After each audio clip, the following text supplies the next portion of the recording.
गुरुजन वर्ग व माझ्या बालमित्रांनो, आज मी तुम्हाला जे काही 2 शब्द सांगणार आहे ते तुम्ही शांतपणे ऐकून घ्यावी ही माझी नम्र विनंती। आजचा दिवस सुवर्णाक्षराने लिहून ठेवा असा आहे। यावर्षी हरकत तिरंगा अभियान राबवून प्रत्येक नागरिकाच्या मनात देशप्रेम देशभावना जागृत व्हावा हा उद्देश डोळ्यासमोर ठेवला आहे। कारण प्रत्येक नागरिकाला स्वातंत्र्याचे महत्त्व हे समजायलाच हवं। राष्ट्र हाच माझा धर्म, राष्ट्र हाच माझा प्रपंच, राष्ट्र हाच माझा सर्वस्व ही एकमेव भावना त्या क्रांतिवीरांनी आपल्या उरात बाळगली आणि आपला देश स्वतंत्र झाला।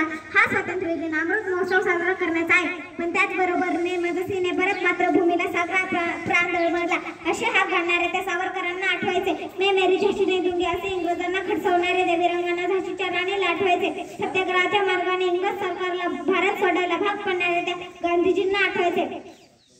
आज घराघरावर तिरंगा झेंडा फडकताना दिसतोय, पण खरं तर तो मनामनावर फडकायला हवा। एवढे बोलून मी माझ्या भाषण संपवते। बोला भारत माता की वंदे मातरम। धन्यवाद मित्रांनो, आज मी तुम्हाला एक कविता म्हणून दाखवणार आहे ते तुम्ही शांतपणे ऐकून घ्यावी ही माझी नम्र विनंती। या भारतात बंधुभाव नित्य वसुदे, देवरची असादे हे सर्व पंथ संप्रदाय एक दिसू दे, मतभेद नसू दे। या भारतात बंधुभाव नित्य वसुदे, देवरची असादे नांदोत सुखे गरीब अमीर एकमताने, मग हिंदू असो ख्रिश्चन वाहो इस्लामी, स्वातंत्र्य सुखा सकल मांजिया वसुदे, देवरची असादे।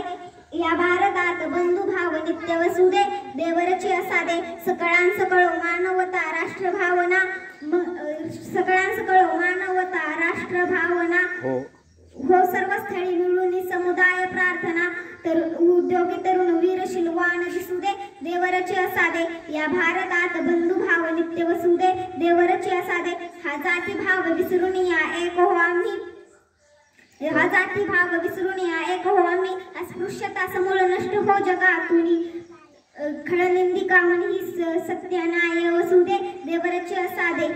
धन्यवाद।